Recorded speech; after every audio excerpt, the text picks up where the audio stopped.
నమస్కారం. జిల్లా సమగ్ర నివేదికకు స్వాగతం. ఈ కార్యక్రమం ద్వారా ఆయా జిల్లాల్లో అభివృద్ధి కార్యక్రమాలు, ముఖ్య ఘటనలు, పరిణామాలు, ఇతర అంశాల గురించి తెలుసుకుంటున్నాం కదా. ప్రస్తుతం జనగామ జిల్లా నుంచి బండారు నరసింహారావు గారు అందుబాటులో ఉన్నారు. ఆయన్ను అడిగి మరిన్ని వివరాలు తెలుసుకుందాం. నమస్కారం అండి బండారు నరసింహారావు గారు. నమస్కారం సార్. జనగామ జిల్లాలో ఇటీవల చోటు చేసుకున్న సంఘటనలు, కార్యక్రమాల గురించి తెలియజేయండి. ఫిబ్రవరి 3వ తేదీన హైకోర్టు జడ్జి జనగామ జిల్లా పరిపాలనా న్యాయమూర్తి జె శ్రీనివాసరావు గారు జనగామ జిల్లాలో పర్యటించారు. జిల్లా కేంద్రంలోని కోర్టులో న్యాయమూర్తులతో జరిగిన కాన్ఫరెన్స్ లో పాల్గొన్నారు. అంతకుముందు బార్ అసోసియేషన్ సమావేశంలో పాల్గొని న్యాయవాదుల విజ్ఞప్తులను హైకోర్టు జడ్జి శ్రీనివాసరావు స్వీకరించారు. ఫిబ్రవరి 6న జనగామ జిల్లా కేంద్రంలో భరోసా కేంద్రాన్ని రాష్ట్ర డీజీపీ రవిగుప్తా, అడిషనల్ జీడీపీలు కలిసి వర్చువల్ పద్ధతిన వరంగల్ పోలీస్ కమిషనర్ అంబర్ కిషోర్ జా ప్రారంభించారు. ఫిబ్రవరి మాసంలో 7 నుంచి 15 వరకు జిల్లా వ్యాప్తంగా ప్రత్యేక పారిశుద్ధ్య కార్యక్రమాలను నిర్వహించారు. ఫిబ్రవరి 15న 20 మంది గురుకుల టీచర్లకు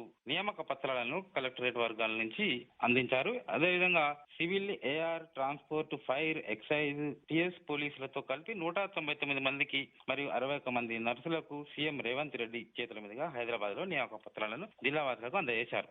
జనగామ జిల్లాలో 10th ఇంటర్ పరీక్షల కొరకు జిల్లా విద్యాశాఖ తీసుకున్న చర్యలు తెలపండి. జనగామ జిల్లాలో 10th ఇంటర్ పరీక్షలకు జిల్లా విద్యాశాఖ అధికారులు ప్రత్యేక చర్యలను చేపట్టారు. 10th పరీక్షలు మార్చి 18 నుంచి ప్రారంభం కానుండగా 41 సెంటర్లలో 6,698 మంది విద్యార్థులు పరీక్షలకు హాజరవుతున్నారు. ఇక ఇంటర్ పరీక్షలు ఫిబ్రవరి 28 నుంచి ప్రారంభమయ్యాయి. ఈ పరీక్షలు మార్చి 16తో ముగుస్తాయి. జిల్లా వ్యాప్తంగా 18 సెంటర్లలో ఇంటర్ పరీక్షలను నిర్వహిస్తున్నారు. మొదటి, రెండవ సంవత్సరం కలిపి మొత్తం 9,140 మంది విద్యార్థులు పరీక్షలను రాస్తున్నారు. ప్రతిరోజు ఉదయం 9 గంటల నుంచి మధ్యాహ్నం 12 గంటల వరకు పరీక్షలను నిర్వహిస్తారు. ఈసారి ప్రత్యేకంగా వెబ్సైట్ లో నుంచి డౌన్లోడ్ చేసుకున్న హాల్ టికెట్లను పరీక్షా కేంద్రాల్లో అనుమతించారు. తుది ఓటర్ల జాబితాలో జనగామ జిల్లాలో ఎంతమంది ఓటర్లు చేరారు? కొత్తగా చేరిన వారితో కలుపుకుంటే మొత్తం ఓటర్ల సంఖ్య ఎంతకు పెరిగింది? త్వరలో జరగబోయే పార్లమెంట్ ఎన్నికల నేపథ్యంలో జనగామ జిల్లా వ్యాప్తంగా ఉన్న ఓటర్ల తుది జాబితాను జిల్లా ఎన్నికల అధికారి కలెక్టర్ ఫిబ్రవరి 8వ తేదీన ప్రకటించారు. జిల్లా వ్యాప్తంగా మొత్తం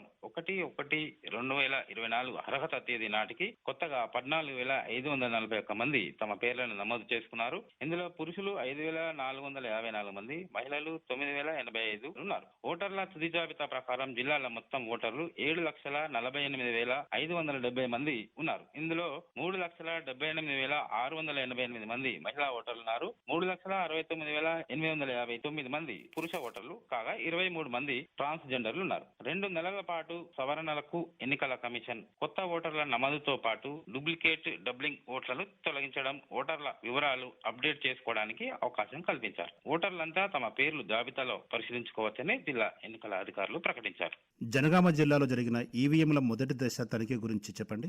ఫిబ్రవరి 7వ తేదీ నుంచి 14వ తేదీ వరకు మొదటి దశ ఈవీఎంల తనిఖీ పూర్తి చేశారు. కలెక్టరేట్ లోని ఎలక్ట్రానిక్ ఓటింగ్ మిషన్ గోడౌన్ లో ఈవీఎంల మొదటి దశ తనిఖీ ఎఫ్ఎల్సి వివిధ రాజకీయ పార్టీ నాయకుల సమక్షంలో పూర్తి చేశారు. 10 మంది ఇంజనీర్ల ఆధ్వర్యంలో సుమారు 150 మంది సిబ్బందితో ఎఫ్ఎల్సి ప్రక్రియ నిర్వహించారు. 1,366 ఈవీఎం బ్యాలెట్ యూనిట్లు, 1,162 కంట్రోల్ యూనిట్లు, 1,297 వీవీప్యాట్లను మొదటి దశలో పూర్తి చేశారు. ఈ సందర్భంగా రాజకీయ పార్టీ నాయకుల సమక్షంలో మాక్ పోలింగ్ కూడా నిర్వహించారు. ఈ తనిఖీ ప్రక్రియ అంతా కూడా జిల్లా ఎన్నికల అధికారి కలెక్టర్, అదనపు collector Pinkesh Kumar, special deputy collector Suhasina సమక్షంలో నిర్వహించారు. ప్రభుత్వ, ప్రైవేటు సంస్థల్లో చదువుతున్న విద్యార్థులకు పర్మనెంట్ ఎడ్యుకేషన్ నెంబర్ కేటాయించడం గురించి చెప్పండి. ప్రభుత్వ, ప్రైవేటు విద్యా సంస్థల్లో విద్యను అభ్యసిస్తున్న ప్రతి విద్యార్థికి పర్మనెంట్ ఎడ్యుకేషన్ నంబర్ పెన్ ఇస్తున్నారు. 1వ తరగతి నుంచి 10వ తరగతి చదువుతున్న ప్రతి విద్యార్థికి టీఈఎన్ నెంబర్ అత్యంత ముఖ్యమైనదని, జాతీయ స్థాయిలో కూడా ఇది చాలా ఉపయోగపడుతుందని విద్యాశాఖ అధికారులు తెలుపుతున్నారు. విద్యార్థులకు, ఎంఆర్సీ సిబ్బందికి ఈ విషయంలో పేర్లు నమోదు చేసుకోవాలని సూచిస్తున్నారు. పెన్ నెంబర్ లేకపోతే ఆన్లైన్ లో హాజరు తీసుకోవడం కుదరదంటున్నారు. మధ్యాహ్న భోజనం, ఉచిత దుస్తులు, ఉచిత పాఠ్య పుస్తకాలు, స్కాలర్షిప్లు అందించడంలో ఇబ్బందులు ఎదురవుతాయంటున్నారు. ప్రైవేటు విద్యా సంస్థలో చదివే విద్యార్థులకు స్కాలర్షిప్స్, ఇతర ఎంట్రన్స్ పరీక్షలలో సీటు పొందాలంటే పెన్ నెంబర్ లేకపోతే సమస్యలు ఎదురవుతాయని జిల్లా విద్యాశాఖ అధికారులు అవగాహన కల్పిస్తున్నారు. అన్ని పాఠశాలల ప్రధానోపాధ్యాయులతో మాట్లాడి ప్రతి విద్యార్థికి పర్మనెంట్ ఎడ్యుకేషన్ నెంబర్ ఉండేలా చర్యలు తీసుకోవాలని ఎంఆర్సీలను డీఈఓ కె రాము ఆదేశిస్తున్నారు. ఇదండి జనగామ జిల్లా నుంచి బండారు నరసింహారావు గారు అందించిన జిల్లా సమగ్ర నివేదిక. మరో రోజు మరో జిల్లా నుంచి సమగ్ర నివేదికను విందాం. అంతవరకు సెలవు. నమస్కారం.